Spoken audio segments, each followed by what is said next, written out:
Bonjour à toutes et à tous. Soyez les bienvenus ce matin. Bienvenue au mois de juin. Alléluia. Dis avec moi, bienvenue. Dis à ton voisin, pardon pas à moi. Tu peux aussi me le dire. Hein? Bienvenue au mois de juin. Dis-le avec un sourire à ta gauche, à ta droite. Dis-le bien avec un sourire. Hein? Pas un sourire commercial, mais un sourire divin. La Bible dit que dans la maison de Dieu, il y a abondance de joie. Alléluia. Dis à ton voisin, bienvenue au mois de juin. Et dis-lui, le pasteur et moi, nous te saluons. Voilà, dis-lui ça. Le pasteur et moi, nous te saluons. Dis-le à gauche, à droite. Dis-lui, le pasteur et moi, nous te saluons. Alléluia. Nous sommes très heureux d'être là ce matin. Dis avec moi, 2024. C'est mon année de manifestation divine et de moisson abondante. C'est l'année de ma révélation à la dimension de Dieu. Seigneur, cette année, fais de moi un Dieu sur cette terre. Merci de ce que je me donne à toi. Je me livre à toi dans tous les domaines de ma vie, dans tous les aspects de ma vie.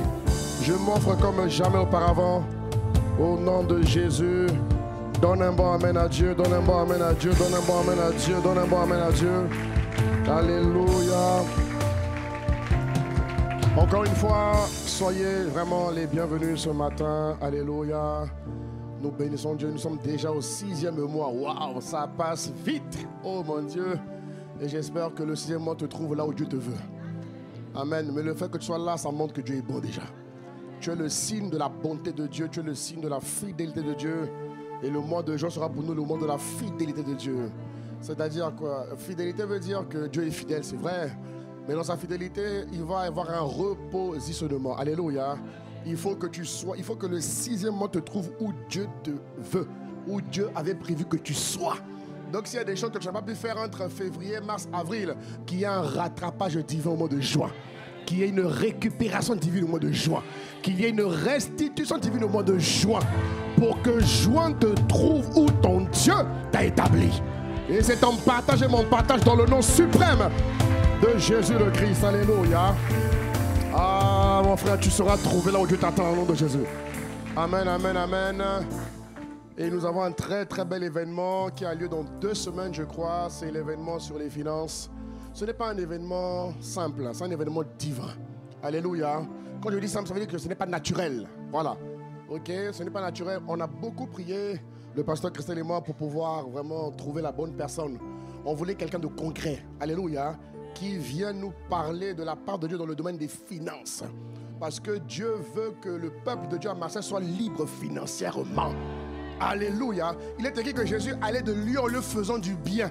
Il faut que tu sois capable de faire le bien librement, sans contrainte ni regret, sans calcul. Il faut que tu rentres dans une dimension où tu es extrêmement généreux. Que la générosité divine augmente à ICC Marseille. Alléluia. Et le pasteur Patrice, en vérité, c'est un évangéliste en vérité. Mais bon, il est pasteur, il est évangéliste pasteur. Alléluia. Il vit de ça. Vous voyez? Donc, il va vous raconter sa vie et que tout ce qu'il va dire sera fondé sur des témoignages vécus. C'est du vécu. On voulait quelqu'un de très concret. Comment est-ce que dans ces temps de crise où tout a augmenté, quand tu vas faire les courses, tout a augmenté, l'électricité a augmenté et il va encore augmenter au mois de juillet. J'ai dit, Seigneur, non, l'église ne peut pas subir les crises. Non, l'église doit dominer les crises. De même que Isaac a pu dominer la crise financière de son temps, tu domineras les crises financières qui veulent sévir ce monde. Alléluia. La Bible dit que Dieu nous a positionnés. En Éphésiens chapitre 2 verset 6, la Bible dit, Dieu nous a positionnés dans les lieux célestes. Ça veut dire que le chrétien est emmené à être au-dessus de tout. Il y a 3 types. Il y a le premier ciel, là où il y a les esprits mauvais. Deuxième ciel, où il y a la lune, le soleil et autres. Et le 3e ciel, où il y a le royaume des cieux. Et la Bible dit que Dieu nous a, regardez, il nous a ressuscités ensemble, alléluia. Et il nous a fait asseoir ensemble dans les lieux célestes. Ça veut dire que tout ce qui vient sévir la terre ne peut pas t'atteindre. Oh, donne un bon amen, donne un bon amen, donne un bon amen. Alléluia. Il ne faut pas que ce qui se passe vienne freiner ta vie. Non, il faut que tu marches dans la liberté des enfants de Dieu. Et il va venir donc samedi et dimanche. Il commencera même vendredi, mais pour un autre programme qu'on a avec les missionnaires. Mais samedi, dimanche, il y aura viens, mais ne viens pas seul. Parce que je pense que le corps de Christ à Marseille, au-delà d'ICC, le corps de Christ, les églises de Marseille en ont besoin. C'est bien de faire l'évangile, mais il faut démontrer Dieu à tout niveau. Et on sait que l'argent, c'est le nerf de la guerre, oui ou non? L'argent, c'est le nerf de la guerre. Dieu veut que toutes tes restrictions financières s'éteignent et que tu rentres dans une dimension d'abondance et de débordement. Oh, c'est en partage et mon partage. C'est en partage et mon partage au nom de Jésus-Christ. Voilà. Les principes, on les connaît. Mais moi, c'est comment je pratique. Comment je fais dans mon quotidien. Vous comprenez? J'ai à cœur de voir un peuple de Dieu libre. C'est mon fardeau de te voir libre financièrement. D'être capable de faire du bien à des milliers de personnes sans que ça touche à tes charges quotidiennes. Ça ne touche même pas tes économies. Tu fais du bien en abondance. Oh, mon frère, ma soeur. C'est le partage du Sud de France au nom de Jésus-Christ. Donc, prépare-toi dans la prière. Prépare cet événement dans la prière, s'il te plaît. C'est vraiment important et je pense que Dieu nous fera beaucoup de bien. Alléluia. Donc, pensons, je ne sais pas s'il y a des tracts qui seront imprimés. Je ne sais pas si l'équipe on a prévu. Je ne sais pas. Il faut le faire. Comme ça, les équipes qui sont pour évangéliser vont donner. Il faut le faire. Il faut donner. Il faut profiter de cet événement pour gagner les âmes à Christ. Hein? L'équipe projet qui travaille, vous m'entendez? Faites-le. Au nom de Jésus. Alléluia. Nous avons également, le mois de juin sera un mois spécial de prière. Alléluia, de prière. L'apôtre Yvan a convoqué 3 semaines de jeûne et prière. Bon, nous ici, pour des raisons de commodité, on ne pourra pas se réunir, mais je demande au groupe d'impact de le faire. Je ne sais pas, bien-aimé, si tu as une maison où on peut venir prier chez toi, franchement, fais-toi connaître. On veut prendre le temps de prier ensemble. À partir du 7, nous avions une veille de prière avec les responsables. C'était quand? C'était hier, hein? Enfin, vendredi soir. Et on va la reconduire ce vendredi aussi de 10... Aidez-moi là. De 20h à minuit. Ça, c'est pour les responsables. Maintenant, dans le quotidien, il faut que toutes les semaines, chaque vendredi, on soit quelque part en prière la nuit. Tu me suis? Donc, si tu as une maison, un endroit où on peut venir, tu connais quelqu'un qui peut nous permettre de prier la nuit, au moins de, je sais pas moi, de 22h à 2h du matin, c'est déjà bon, on prend. Ou encore de 23h à 4h, on prend. Mais il faut que l'église soit trouvée en prière à Marseille tous les vendredis du mois de juin. Ça va? Dis avec moi tous les vendredis du mois de juin. On doit se retrouver quelque part en train de prier. Alléluia. Dieu va faire des choses magnifiques. J'en suis sûr. Et nous avons besoin de prier ensemble et ensemble. Par la grâce de Dieu, cette année, je termine avec les bonnes nouvelles. T'inquiète pas, je termine avec les bonnes nouvelles. Tu vas t'asseoir, moi je vais rester debout. Alléluia. Dieu est juste. Dieu est juste, hein? Dieu est juste. Nous avons, par la grâce de Dieu, nous allons lancer la première conférence Sud de France cette année au mois de novembre. Ah, voilà, j'aime ces cris de joie là. J'aime ces cris de joie. J'aime ces cris de joie. Alléluia. Nous allons lancer la première. Donc, c'est une plateforme qui va nous permettre de faire ce qu'on appelle du revival. Une plateforme de réveil où on va faire venir. Alléluia. Amen. Nous avons le fardeau de gagner le Sud de France à Christ. Vous comprenez? Donc, on aura désormais tous les 2 ans. Cette année, ça commence à Marseille, du 7 au 10 novembre, ma femme. Du 7 au 10 novembre. Retiens ces dates, hein? Du 7 au 10 novembre. C'est la semaine, c'est la période où on a commencé le désert. Donc, on va la terminer par une conférence. Ah ouais. Dieu est le maître des temps, mon frère. Donc, du 7 au 10 novembre, tout le Sud de France sera réuni ici, dans une très grande salle, par la grâce de Dieu. Et dans 2 ans, on la fera à Montpellier, en 2026. En 2028, on ira à Nice. Et en 2030, on reviendra à Marseille et on ira ainsi de suite. Acclame Dieu, acclame Dieu, acclame Dieu. Voilà. Là, tu peux t'asseoir maintenant et dire à ton voisin, il y a quelque chose de fort que Dieu prépare. Merci. À ici, Impact Célébration. Alléluia. Oh mon frère, ta vie là ne sera plus jamais la même. Ta vie ne sera plus jamais la même. Alléluia. Alors, pour ce dimanche, nous allons continuer ce que le Seigneur nous a donné. Depuis quelques semaines, le Seigneur nous entretient sur l'importance, sur la portée d'être une église, d'être un chrétien. tu es chrétien. La Bible dit dans le livre de Romains, j'aime Romains, la Bible dit dans le livre de Jean, chapitre 12, il dit, Dieu nous a donné le pouvoir de devenir enfants de Dieu. Alléluia. Nous ne sommes plus nés de l'homme ni des circonstances humaines, mais nous sommes nés de Dieu. Alléluia. Nés de Dieu. Mais la fin. Nés de Dieu. Alléluia. Pourquoi tu t'arrêtes alors qu'elles sont nées? Ok, laisse tomber. Nous sommes nés de Dieu. Alléluia. Un chrétien qui est né de Dieu. Voilà. Dis que moi je suis né de Dieu. Je suis de Dieu. Un chrétien qui est né de Dieu doit être comme Dieu. Alléluia. Un chrétien qui est né de Dieu doit être comme Dieu. Et depuis quelques semaines, nous parcourons l'importance, mes frères et sœurs, de constamment parler en langue. Alléluia. De constamment parler en esprit. L'importance de parler en esprit. Alléluia. L'importance de parler en esprit. Nous avons vu jusqu'à ce jour, nous avons vu à peu près... Combien de points on a vu? Combien de points on a vu? Combien de points on a vu? On a vu beaucoup de points. Bon, le premier culte, vous ne le dites pas, vous étiez là déjà, donc vous ne parlez pas. Mais ceux qui sont arrivés pour le deuxième culte, dites-nous, combien de points on a vu à peu près? Qui pense qu'on a vu 17 points? 17 points? 18 points? 20 points? Ah, lève la main. 18 points. Qui pense qu'on a vu plus de 18 points? Plus de 19 points. Donc ceux qui ont la main baissée, là, vous pensez quoi? Jésus a dit que ton oui soit oui. Que ton non soit non. Le reste là, dis-moi le reste là. 3 points de suspension. Je ne dirai pas. Donc il faut toujours avoir une position. Il ne faut pas être neutre. Un enfant de Dieu n'est pas neutre. Un ambassadeur de Dieu a toujours une position. Toujours un avis. Alléluia. Et cet avis est soutenu par la parole de Dieu, par la connaissance de la parole de Dieu. Et donc, nous parcourons l'importance. Nous avons vu 20 points. Depuis le mois d'avril, je crois. Nous avons vu 20 points, 20 raisons, 20 motifs de parler en esprit, de parler en langue. On décortique la Bible depuis 1 mois et demi sur la nécessité, sur l'importance, sur la capitalisation de parler en esprit. Qu'est-ce que je gagne? Qu'est-ce que je récolte? Quel est le bénéfice? Ça m'apporte quoi? 20 points. J'espère que tu en es conscient. Hein? 20 points. Si après 20 points, tu ne parles toujours pas en langue, là, il y a un problème. Et c'est sûr que le problème n'est pas de Dieu. C'est sûr que tu dois faire des efforts. Et tu les feras par la grâce de Dieu. Je te vois faire des efforts par la grâce de Dieu.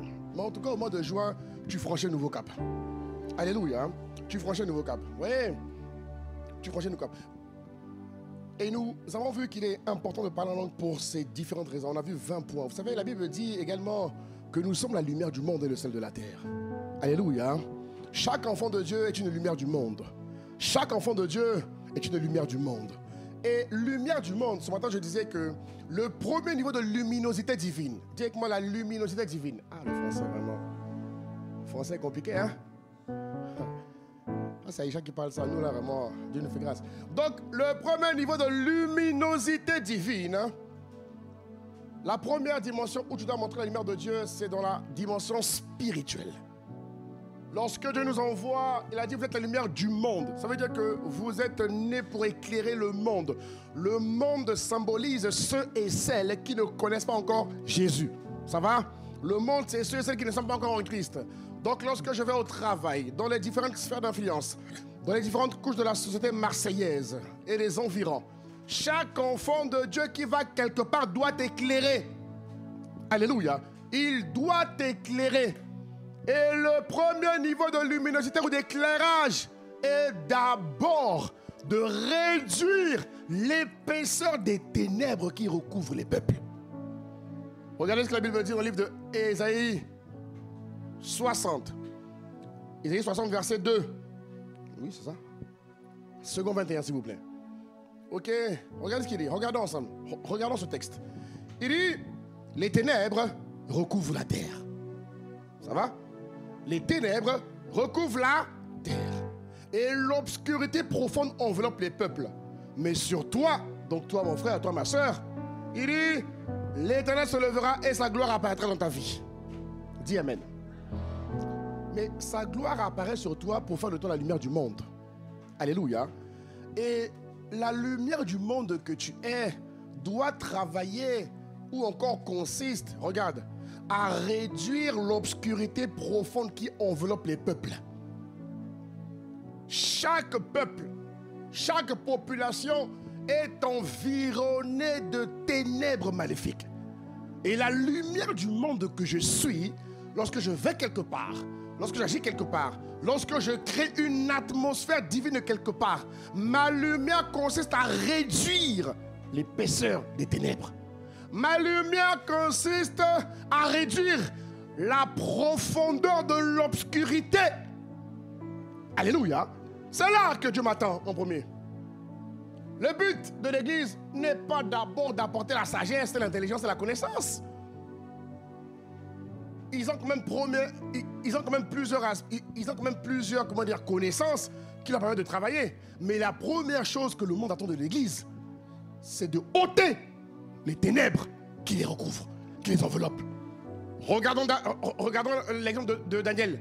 Avant que Daniel soit distingué et connu comme étant quelqu'un qui sait résoudre les énigmes, avant que Daniel soit connu comme étant quelqu'un qui a une sagesse extraordinaire, la dame de Nebuchadnezzar a dit qu'il avait une intelligence qui n'est pas de ce monde. Mais avant qu'il soit reconnu là, Daniel a d'abord imposé un standard divin où tous les jours il priait. Et sa vie de prière, l'atmosphère qu'il a créée, est venue affronter et réduire l'intensité des ténèbres qui régnaient à Babylone. Au point où on a dû créer une loi pour l'empêcher de prier. Si les satanistes se sont réunis pour voter une loi contre lui, ça veut dire que le gars est dérangé sérieusement. On a voté une loi pour quelqu'un. Est-ce que vous vous rendez compte? On le fera pour ton nom de Jésus-Christ. N'aie pas peur, on le fera pour ton nom de Jésus-Christ. Il dit plus amen. Ouais. Là, il donne un amen forcé. Mais c'est une bonne chose.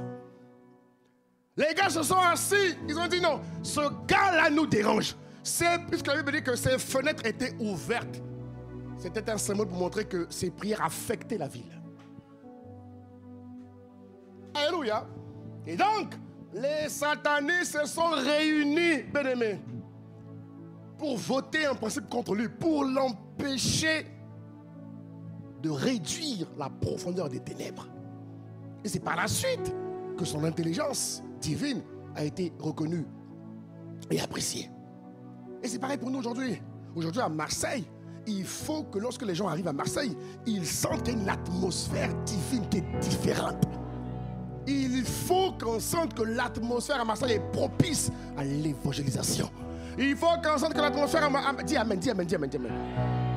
Il faut qu'on sente que l'atmosphère à Marseille est propice à la conquête des âmes. Alléluia. Et pour ce faire, Dieu a besoin que toi et moi, on devienne des personnes qui prient constamment en esprit. Constamment en esprit. On doit beaucoup prier en langue parce que il faut, tant qu'on n'a pas réduit les ténèbres, on ne peut pas opérer. On ne peut pas opérer. Il y a des domaines où on ne peut pas opérer. Tant que les ténèbres sont trop forts, l'église ne peut pas opérer. Elle a beau être talentueuse, elle a beau avoir tous les atouts du monde. La première chose qu'il faut neutraliser quelque part, c'est d'abord l'atmosphère. Dans les écoles, quand on va déposer nos enfants à l'école, priez pour l'école. Touchez un mur de l'école de manière symbolique et spirituelle. Priez, parlez. Que tous les agents sataniques qui opèrent soient hors d'état de nuire. Semaine 1, semaine 2, semaine 3, semaine 4, dis-le. Et comme tu ne peux pas tout dire, prie en langue. Parce que dans la prière en langue, ce que tu as oublié sort. Vous comprenez de quoi je parle? Et des fois, tu peux être en train de penser à beaucoup de choses et tu ne sais pas comment prier. Comme dit l'Esprit. L'Esprit sait ce qu'il convient de dire. Prie en langue, prie en langue. Quand tu déposes les enfants à l'école, touche mieux, prie en langue. Alléluia. Et nous avons vu 20 raisons. Bon, il faut que, admin général, il faut faire un récap, je sais pas, peut-être, il faut 20 raisons pour prier en langue. Alléluia. Et ce matin, on va encore voir 1, 2, 3. Dieu voulant. Ça fera 23. Miséricorde. Si après ça, tu ne parles pas en langue, là, ton cas est sérieux. Mais ton cas n'est pas sérieux. Parce que tu aimes Dieu. Au mois de juin, tu te livres à Dieu. Au mois de juin, tu te donnes à Dieu. Et ce qui t'empêchait de prier en langue va céder et capituler au nom de Jésus-Christ. Alléluia. Alors, ce matin, l'Esprit veut approfondir ce qu'il nous enseigne depuis quelque temps. Autre raison qui montre l'importance, qui montre le caractère précieux de la prière en esprit. La Bible nous dit dans le livre de Exode chapitre 3 verset 11. La Bible dit, Moïse dit à Dieu, qui suis-je pour aller vers Pharaon? Pour faire sortir d'Égypte, les enfants d'Israël. Nous revenons dans le contexte. On l'a vu la semaine dernière, pour ceux qui étaient là. Bon, on l'a vu au culte, c'est vrai. Puisqu'après, on a diffusé le culte de Paris. Moïse, ici, reçoit sa mission. Dieu vient visiter Moïse et lui annonce qu'il est temps pour lui, bien aimé, d'accomplir le mandat pour lequel Dieu l'a établi. Alléluia. Et donc, Dieu lui dit que tu vas être le libérateur du peuple de Dieu en Égypte. Et Moïse voit l'adversité qui l'attend. Il voit les contraintes. Il voit les esprits qu'il va affronter. Et Moïse répond, il dit à Dieu, il dit, mais qui suis-je moi pour aller affronter Pharaon? Et je te rappelle qu'à l'époque, l'Égypte était la plus grande puissance du monde. Ça va? L'Égypte était la plus grande puissance du monde. L'Égypte détenait tout ce qu'il y avait de manière spirituelle, de manière, financière, économique et sociale. C'était la plus grande puissance du monde à l'époque. Et donc Moïse en était conscient puisqu'il avait grandi lui-même avec le pharaon qui avait été établi. Donc il connaissait les réalités, il connaissait les codes, il connaissait tout. Oui. Et donc sa conscience naturelle lui a rappelé, l'ami, que tout seul, il ne pouvait pas y aller. Alléluia. Et Dieu dit au verset 12, et c'est la raison pour laquelle tu dois continuer à prier en langue. Dieu dit ceci, je serai avec toi. Alléluia. Je serai avec toi. Dieu augmente la conscience de Moïse en lui rappelant que dans le mandat qu'il a à accomplir, il ne sera jamais seul. Des fois dans le quotidien de la vie, tu vois, l'adversité, les épreuves de la vie sont tellement sérieuses qu'elles t'absorbent, te faisant oublier que tu n'es pas seul. Des fois l'épreuve est tellement compliquée, tellement complexe, que tu te donnes de toutes les façons, en oubliant parfois que Dieu est avec toi. Dieu dit à Moïse, je serai avec toi. Et ceci, donc la verge de l'autorité et de la puissance, est le signe que c'est moi qui t'envoie. Quand tu auras fait sortir d'Égypte le peuple, vous servirez Dieu sur cette montagne. Prier en langue, bien-aimé, permet à Dieu, alléluia, de te rappeler que dans toutes choses et en toutes choses, Dieu reste ton soutien indéniable. Alléluia. Dieu est ton soutien. Quand tu passes par des moments compliqués, quand tu passes par des adversités, Jésus a dit que nous connaîtrons des temps difficiles, n'est-ce pas? Jésus a dit que nous connaîtrons des temps difficiles. Et les temps difficiles font partie de la vie chrétienne victorieuse. C'est un mystère. C'est comme si, pour que tu sois plus fort dans l'esprit, il faut que tu passes par des moments difficiles.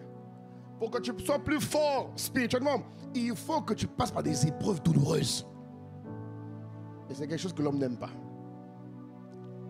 Mais en vérité, toute épreuve douloureuse, toute adversité, prépare toujours quelqu'un à franchir un nouveau cap supérieur. Vous remarquerez que toute épreuve prépare toujours un homme et une femme à augmenter en victoire, en puissance, en succès, en réussite, en gloire, en stature spirituelle. Et c'est quelque chose que l'apôtre Paul avait bien compris, que beaucoup n'ont pas compris. L'apôtre Paul a pu dire « Je me plais ». Beaucoup n'aiment pas cette phrase. Beaucoup aiment dire « Je me plais dans la victoire. Je me plais dans le succès ». Oui ou non? Je me plais dans les bontés. Je me plais. Mais que quelqu'un dise je me plais dans la souffrance. Ah, pasteur Jamel. Non, là, pasteur, tu as failli là. Tu as dévié. Mais Paul, pourtant, a dit, dans la parole, il a dit je me plais dans les souffrances. Je me plais dans l'adversité. Je me plais. J'aime ça. Là, quelqu'un a perdu le sourire dans son cœur. Mais mon frère, je dois te dire la vérité. Laisse-moi jusqu'au bout et tu vas comprendre. Garde le sourire dans le cœur, dans le cœur, dans le cœur. Alléluia. Paul dit, je me plais. Parce que Paul avait constaté que de son vivant, chaque épreuve douloureuse qui passait, qui traversait, l'emmenait toujours à un niveau d'éclat plus grand. L'emmenait toujours à une victoire plus élevée. L'emmenait toujours à un succès plus grand. Paul avait compris que le moyen de parvenir à une gloire supérieure dépendait de ta capacité à affronter les problèmes et les difficultés que Dieu permet que tu traverses. Rappelle-toi que Dieu a dit, tu ne seras jamais éprouvé au-delà de tes forces. Et Paul dit dans le livre de 2 Corinthiens, regarde ce qu'il dit. Tu vois, quelqu'un a cru que la force n'était pas spirituelle. La force est spirituelle, c'est dans la Bible. Alléluia. Paul a dit, je me plais dans les faiblesses. Que tu le dises un jour au nom de Jésus. Que tu le dises un jour. Tu n'es pas encore prêt peut-être. Mais le jour vient où tu vas le dire. Ça ne veut pas dire que tu as appelé à vivre une vie de souffrance après tout. Non, t'inquiète pas. Calme-toi.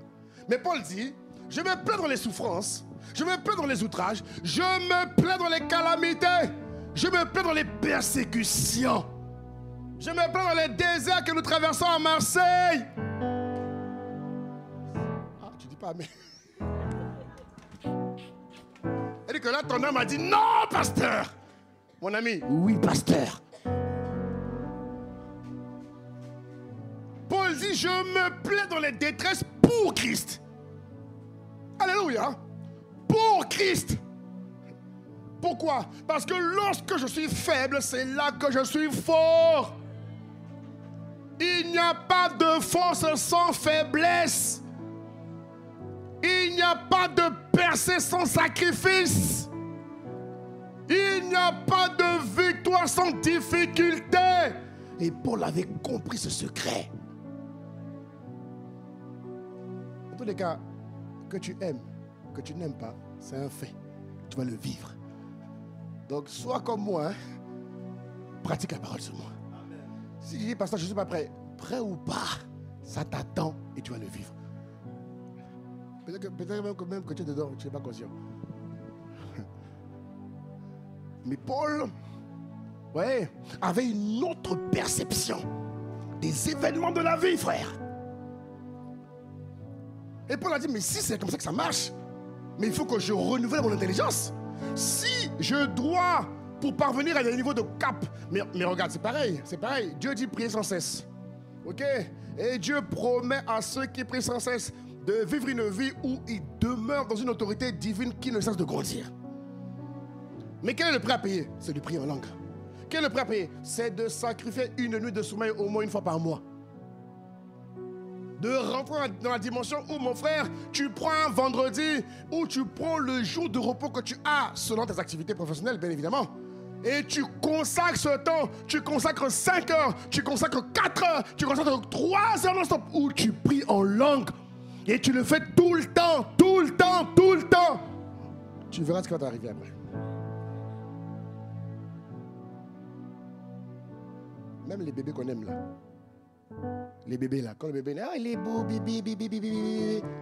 Mais pour que tu portes ce bébé là, quelqu'un paye le prix, hein. Quelqu'un a dû le porter pendant 9 mois. Hein, mes soeurs? Et vous parlez plus. Mes soeurs, les bébés qu'on aime, ah bébé, il est bon, bébé. On organise maintenant les shower baby là. Bébé. Baby shower, je sais pas quoi là. Nous, on n'a pas connu ça. Maintenant, les jeunes, la baby shower. Ah, vraiment. Elle dit qu'ils cherchent tout pour... Ah, c'est terrible, vraiment. Cherchez Dieu, les jeunes. Baby shower. Vous ne priez même pas en langue pendant vos baby shower, là. Seulement les discours, les distractions. Baby shower. Il faut les belles décorations, la baby shower. Ils se maquillent. Baby shower. Un peu de prière dans vos baby shower, au nom de Jésus. Ah, acclame Dieu, on continue, acclame Dieu.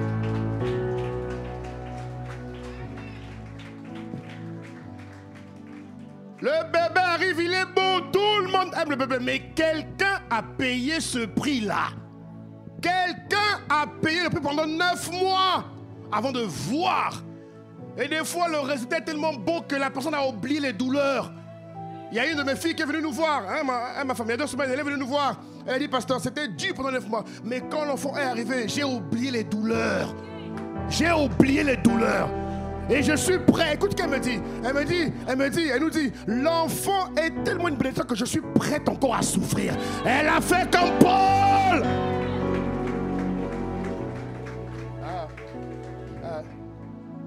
Ami, il n'y a pas de sacrifice sans réussite. Il n'y a pas de sacrifice. Il a dit qu'il n'y a pas de réussite sans sacrifice, je veux dire. Et Paul avait compris ça. Il a dit, je me plais dans les faiblesses. Je me plais dans les outrages. Je me plais dans les calamités. Je n'ai pas peur des difficultés. Je les affronte. Je n'ai pas peur des épreuves. Je les affronte. Quelle que soit leur nature, quel que soit leur rang, je n'en ai rien à faire. Celui qui est en moi est plus grand et plus fort que cette histoire qui m'embête momentanément. Acclame Dieu, acclame Dieu, acclame Dieu, acclame Dieu, s'il te plaît. Aujourd'hui, les chrétiens ont peur des épreuves, Pasteur Prince. Les chrétiens ont peur des épreuves. Mais c'est quoi cette histoire-là? La vie est faite comme ça. Succès, tu payes le prix d'abord. Bébé, tu souffres. Tu sacrifies les nuits. Et moi, j'ai un bon conseil pour les femmes. Quand tu n'arrives plus à dormir la nuit, là, à cause du bébé, c'est bien. Prie en langue. Tu es là, tu me regardes, là, prie en langue. Ah, j'arrive plus à dormir. Lis ta Bible et prie en langue. Ne fatigue pas ton mari, laisse-le dormir. Laisse le visionnaire dormir. Il a une journée qui l'attend. Madame, canalise tes émotions. Ah, les femmes ne sont pas contentes. Ah. Brato souya. Mais c'est ça. C'est-à-dire que tu t'occupes selon les temps dans lesquels tu es. Tu es dans un temps où tu payes le prix. Ma soeur, paye bien le prix. Reste focalisé. Tu ne dors pas, eh bien c'est pas grave. Ne pas dormir est une excellente opportunité pour être avec Dieu. Dieu ne dort jamais. Ne dis pas, moi j'envoie mon mari, hein. Lui là, il est là, il dort. Maman, laisse-le. Chacun a sa part de souffrance. Chacun a sa part de souffrance. Il y a des temps où il doit dormir et des temps où il doit se lever. Mais quand il dort, ne lui en veut pas. Beaucoup de femmes nourrissent des culpabilités, des rancunes. Comment toi, tu as la grâce de porter un enfant et tu boudes. Donc, renouvelle ton intelligence. Hein? Renouvelle. Parce que chacun a son lot de souffrance. Chacun a son lot d'épreuves. Mais pour toi, ma soeur, quand tu ne dors plus, saisis ça. Dis, youpi, je ne dors plus. Merci Seigneur. Ne pleure pas, ne boude pas. Ne sois pas de mauvaise humeur. Tu tires la mine. Pourquoi? J'ai pas dormi. Et alors? Si Dieu avait prévu que la femme qui ne dort pas meure, on comprendrait. Mais ne pas dormir ne te tue pas. Non, mais comprends. C'est-à-dire que saisis toute opportunité pour te rapprocher de Dieu. Saisis toute opportunité pour fleurir, pour mûrir. Ne permets pas à ce qu'une épreuve te ramène en arrière. Jamais. Paul n'a pas dit « Je me plais dans les faiblesses parce que je recule ». Non, mes frères. Paul n'a pas dit « Je me plais dans les outrages parce que je stagne ». Non. Beaucoup de chrétiens stagnent. Beaucoup de chrétiens. Ils stagnent. Ils tournent en rond. Ils stagnent spirituellement. Tu peux bien gagner ta vie, mais tu stagnes. Ouais. Paul n'a pas dit qu'il se plaît dans les faiblesses parce qu'il stagne ou parce qu'il recule. Non. Paul avait constaté que dans les épreuves, quelle que soit leur nature, lorsqu'il pratiquait la parole, lorsqu'il avait la révélation, le réma, pour savoir comment se comporter durant l'épreuve, Jésus a dit, lorsqu'on vous traînera devant les synagogues, devant les tribunaux, ne vous inquiétez pas. Ne vous inquiétez pas. Dieu l'a dit.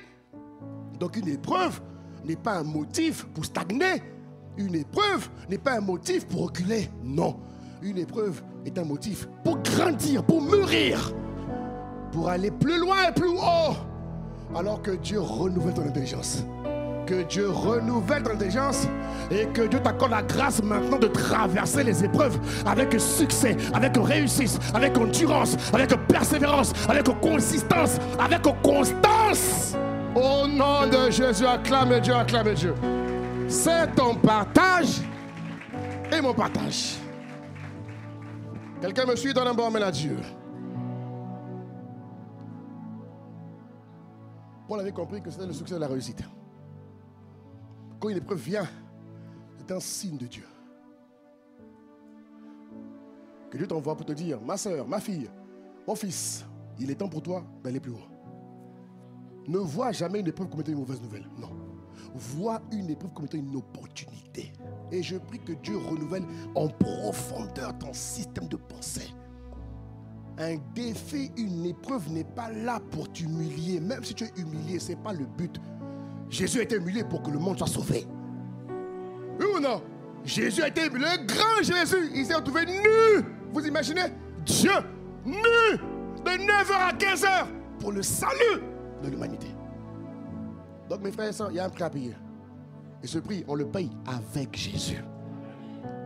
Donnez-moi un acclame Dieu, on continue, on continue, on continue, on continue. Autre point. Alléluia.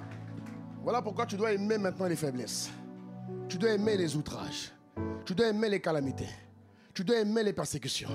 Tu dois aimer les détresses. Tu dois aimer ça. Tu dois aimer.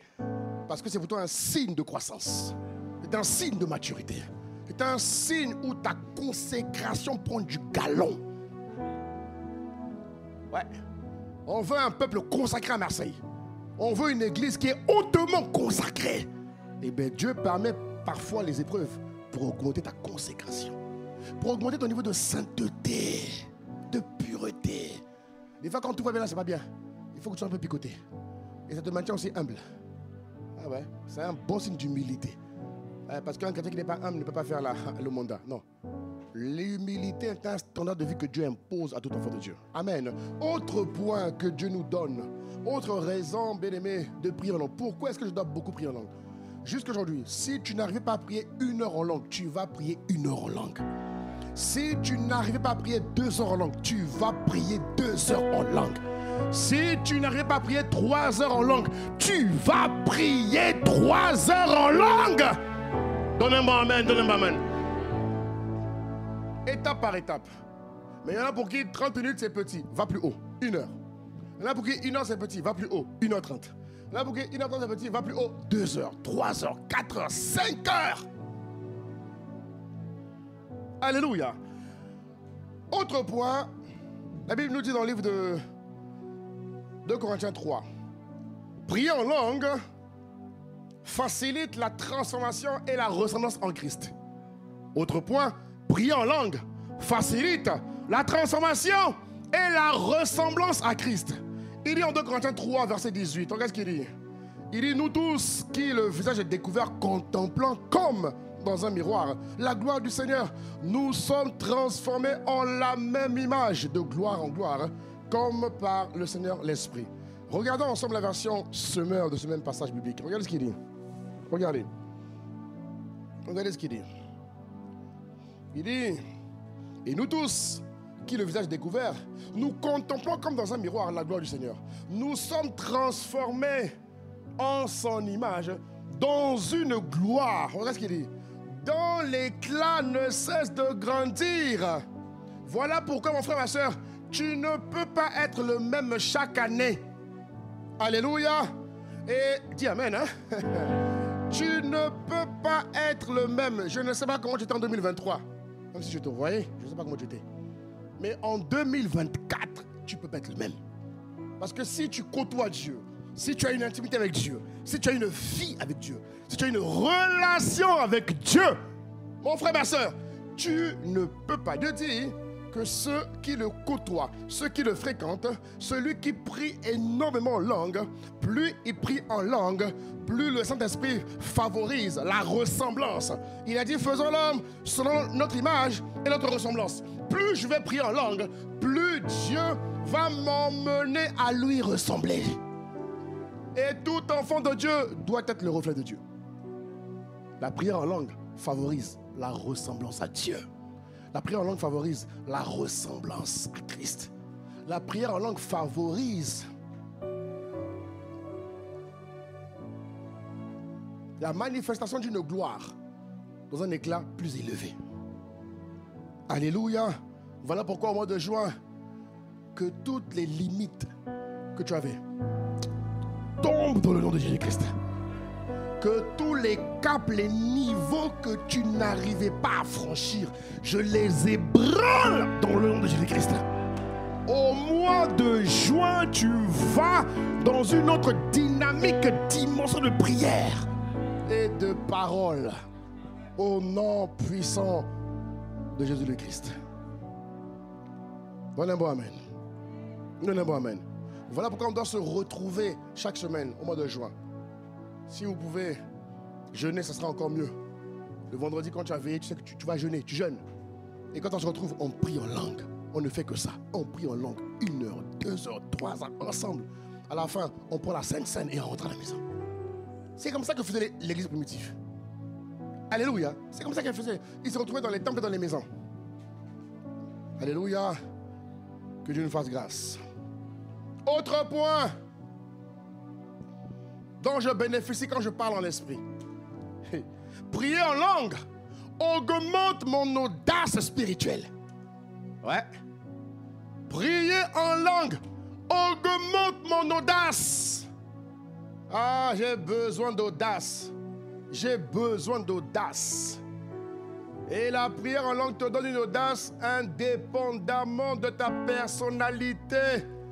Il y en a qui disent que non, vous savez, dans le système humain là, et scientifique, ils disent que vous savez, telle personnalité est plus susceptible d'avoir une audace. Mais eux, ils sont moins susceptibles. Mon frère, quelle que soit ta personnalité, que tu sois introverti, que tu sois quoi encore, extraverti, que tu sois quoi encore, verti, bref. Mon frère, ma soeur, je dois te dire une chose. Quelle que soit ta personnalité, quand tu pries constamment en langue, Dieu augmente ton audace spirituelle.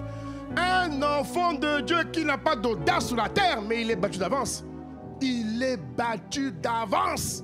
Dieu sait, bien-aimé, que nous avons tous besoin d'audace. À un moment donné, il faut faire preuve d'audace.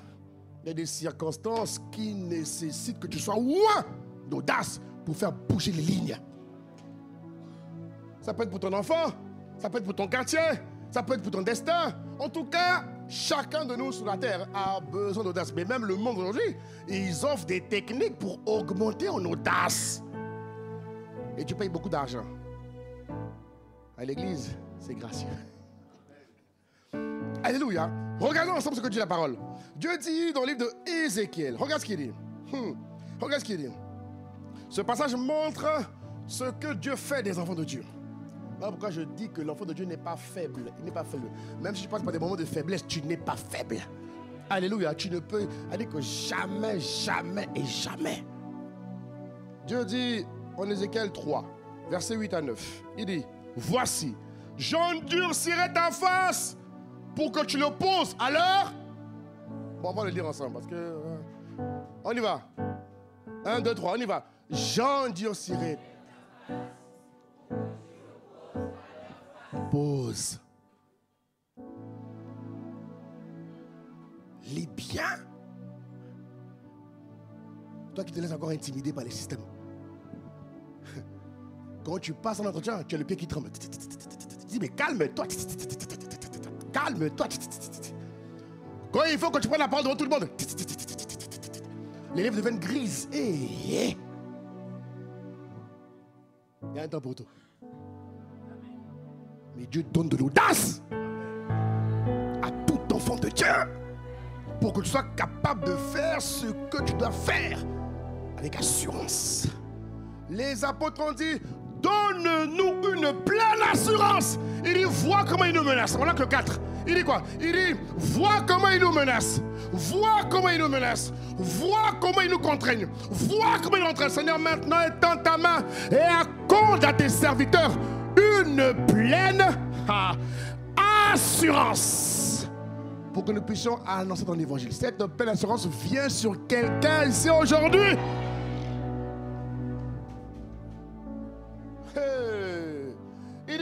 j'endurcirai ton front pour que tu l'opposes à leur front. Aïe, aïe, aïe, aïe, aïe, aïe, aïe, aïe, aïe. Tu es dans le bon camp, ma sœur. Dis avec moi l'audace. L'audace augmente quand tu pries beaucoup en esprit. Ouais. Même si tu es introverti, tu es calme, mais tu sais qui tu es. Et tu comprends, non? Tu es calme, tu es imperturbable. Imperturbable. Ça se dit ou pas?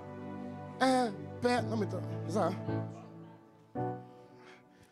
T'inquiète pas, j'ai réussi à l'école mes cours de grammaire, mais des fois, tu vois, la pression du message, c'est compliqué. Alléluia.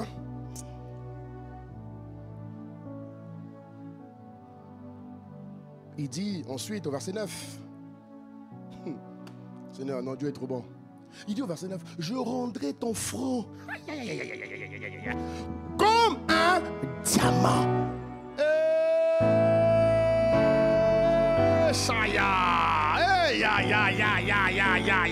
Est-ce que quelqu'un acclame vraiment la parole de Dieu ce matin? Est-ce que quelqu'un ici, oh non, reconnaît que Dieu parle à son peuple? Regarde ce qu'il dit. Je rendrai ton front comme un diamant plus dur que l'Europe. Regarde la suite. Ne les crains pas, quel que soit leur rang, quelle que soit leur nature, qui qu'ils soient, quelle que soit leur prétention, quel que soit le système, le groupe,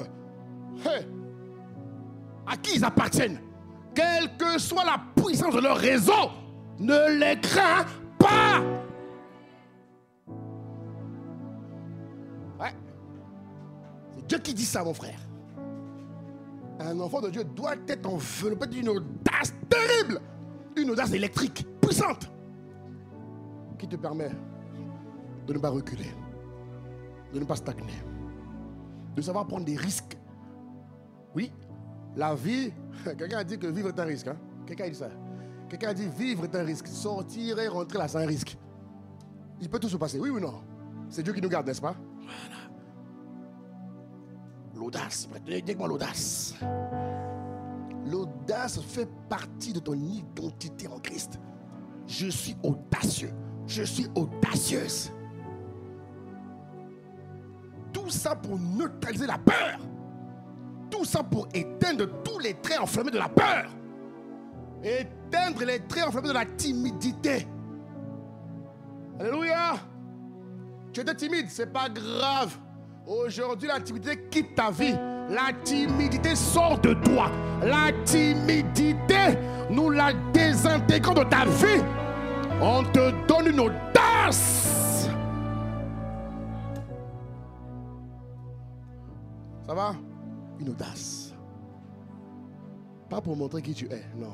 Parce que justement, l'audace du monde t'emmène parfois à être maladroit. L'audace du monde t'emmène parfois à te montrer alors qu'il ne faut pas se montrer. Non, non, non, non. Daniel est resté impartial. Daniel est resté humble. Exemple. Quand le roi est venu, pourtant c'est le roi qui a donné l'ordre. Regardez comment Dieu fait les choses.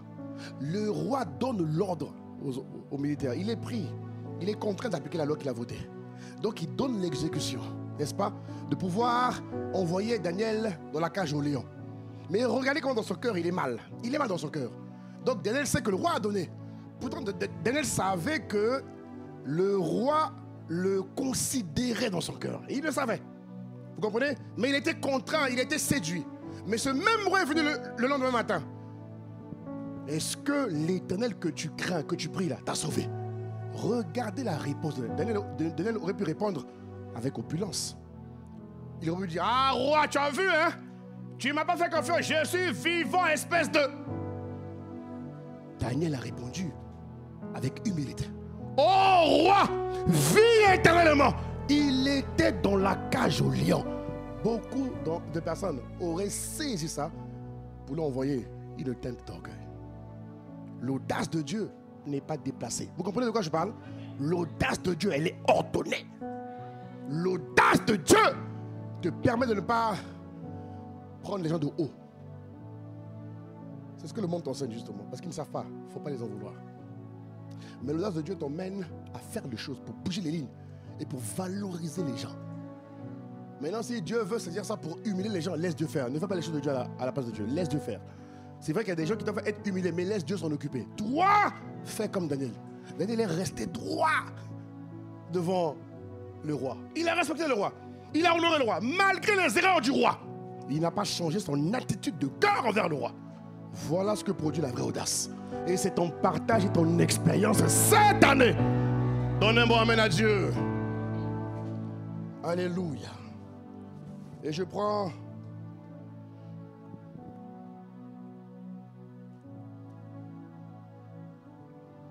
amen.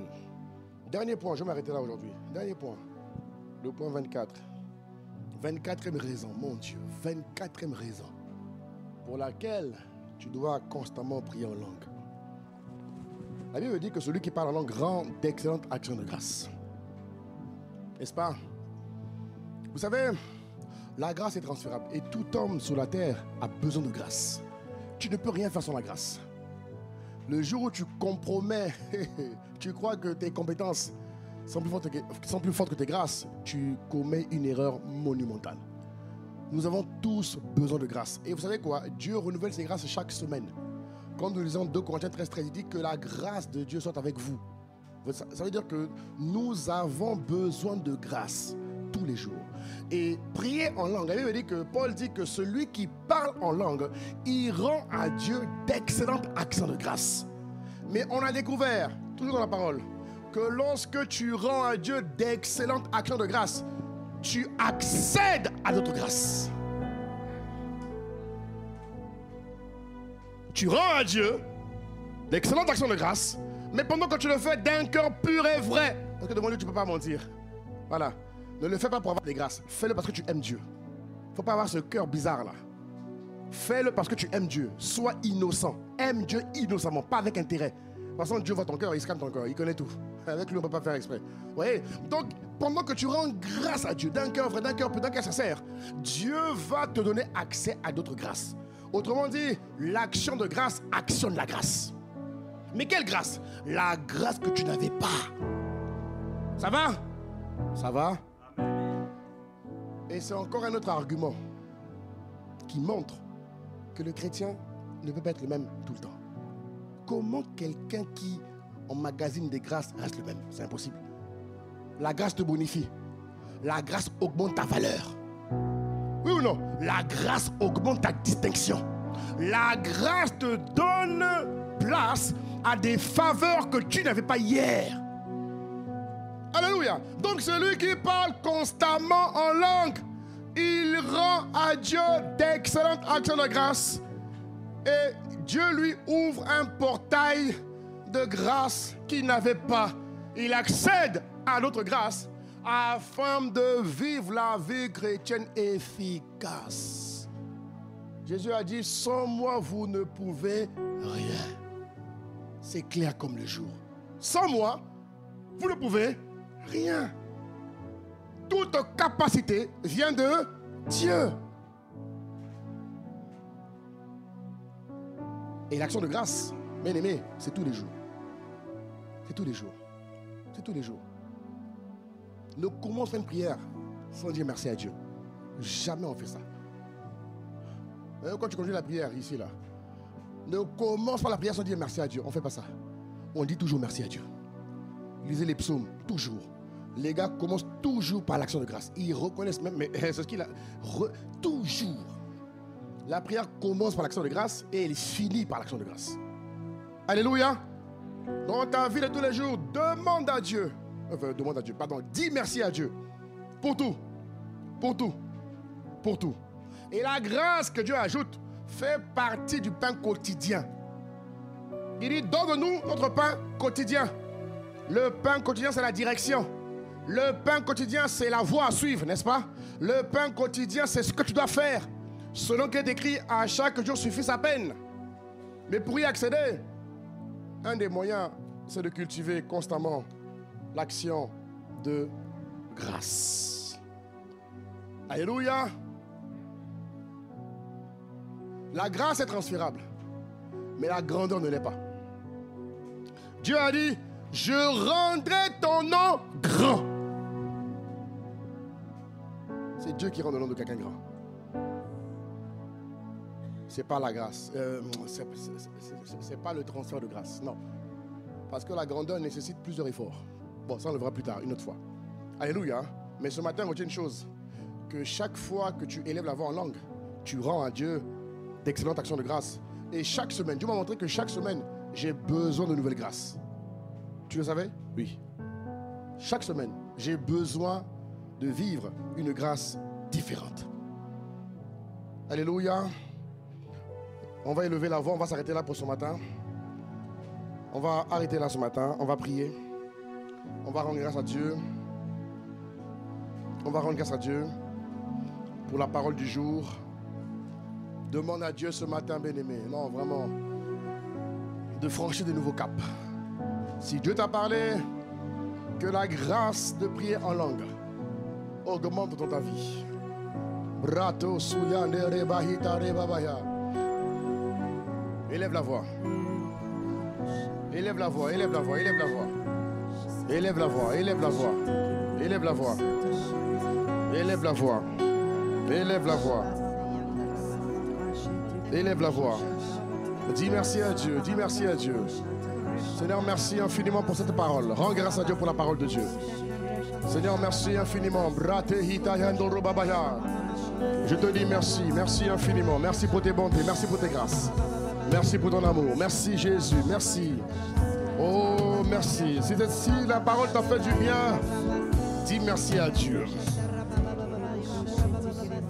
Si la parole t'a fait du bien, dis merci à Dieu. Rends grâce à Dieu. Élève ta voix.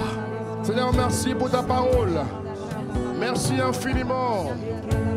Tu nous montres l'intérêt, tu nous montres les raisons pour lesquelles nous devons prier constamment en esprit. Merci infiniment. Toi qui es le maître des temps et des circonstances, nous te disons merci, notre Père et notre Dieu. Brato suya. Ika sotere bahina rebahane rebabaya. Brete siya ne rebahina rebabaya. Brato tohi gondoro bahina rebabaya. Ika seya ne rebaba. Oh Seigneur, merci pour ta parole. Merci de ce qu'elle pénètre ma vie. Merci de ce qu'elle pénètre ma vie. Merci de ce que ta parole m'emmène à devenir quelqu'un d'autre. Une autre version de moi-même. Élève la voix, élève la voix, élève la voix. Brate hikandoro brahete rebahina zebaya. Hikato sohita yada rebahina rebabaya. Ratata hikandoro brahina rebahana rebabaya. Ratata yandoro bahina rebabahana rebabaya. Ziyandoro brahina rebahina rebabaya. Inta soya de rebrahina rebahina rebabaya. Rababahina rebahina rebahina rebabaya. Rasiyanda rebahina rebahina rebaha.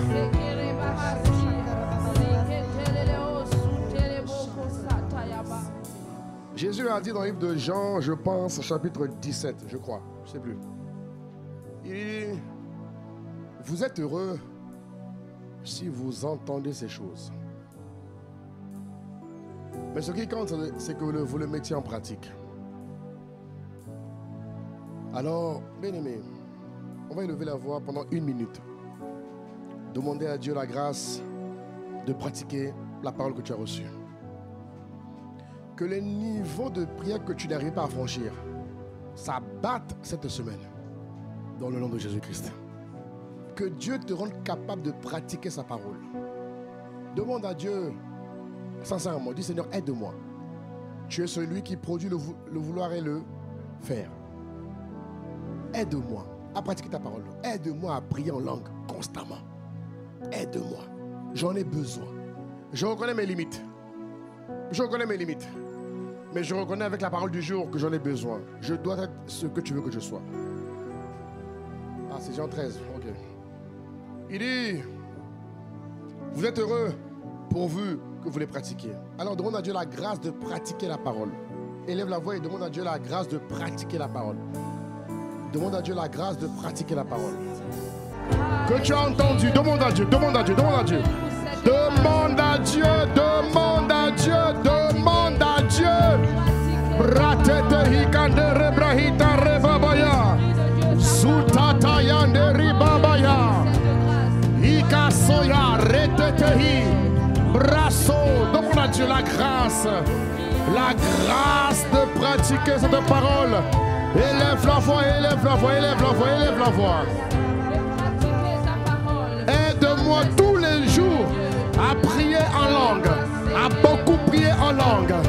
Dans le nom de Jésus le Christ, je t'en supplie. Aide-moi, aide-nous. Bretehi kando soyande rebahida rebabaya. Bratahinda rebahida rebahida rebahida rebaya. Brahinda rebahida rebahida rebaya. Rototoya. Aide-moi. Tu connais mes carences dans la prière. Tu connais les limites d'aujourd'hui. Que ces limites tombent. Que ces limites s'ébranlent. Que ces limites tombent, tombent, tombent, tombent. Dans le nom élevé et suprême de Jésus. Retaïta, ratata, soya, ika, mayando, zuya, nere, bahitoya. Ekesiya, nere, brahita, sotodoe. Ika, soya, nere, brahina, rebahina, rebaya. Ratata, hinda, rebahina, rebahina, rebaya. Ratata, yende, rebahina, rebahina, rebaya.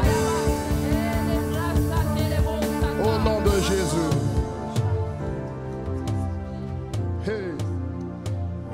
Seigneur, merci. Avant de continuer, j'ai encore un dernier point de prière. Enfin, deux. J'aimerais donner l'opportunité à quelqu'un ici. Si quelqu'un est là ce matin qui ne connaît pas Jésus, tu ne connais pas Jésus de manière personnalisée. Tu n'as pas une vraie relation avec lui. Et tu es là ce matin, s'il te plaît. Alors que tout le monde ferme les yeux, s'il vous plaît. On ferme nos yeux, on incline nos têtes devant le Seigneur pour ne pas les gêner, s'il vous plaît. Tu ne connais pas Jésus. Et tu veux le vivre. Tu es là ce matin, s'il te plaît. Ne repars pas comme tu es venu. Lève simplement ta main là où tu es. Et je vais prier avec toi. Lève ta main là où tu es. Lève juste ta main pour que je vois ta main. J'ai besoin de voir ta main. Lève ta main, je vais prier avec toi. Là où tu es, j'ai juste besoin que tu lèves ta main. Merci pour la main qui se lève ici. J'ai juste besoin que tu lèves ta main. Lève ta main là où tu es, je vais prier avec toi. Jésus offre la meilleure vie dont tout enfant de Dieu a besoin. Dont tout humain a besoin, j'aimerais dire. Alors à toi qui as levé la main, tu vas répéter avec moi et on va l'accompagner s'il vous plaît, Église, on va l'accompagner. Dis avec moi, Seigneur Jésus, merci pour ce jour. Merci pour ta parole qui m'a parlé. Je reconnais que c'est toi qui as conduit mes pas ici. Aujourd'hui, de tout mon cœur, je confesse de tout mon cœur que je t'accepte comme le Seigneur et le Sauveur de ma vie. Sauve-moi, lave-moi de toutes mes erreurs, de tous mes péchés, par ton sang qui a coulé à la croix, dans le nom de Jésus. Merci Seigneur. Amen. Amen.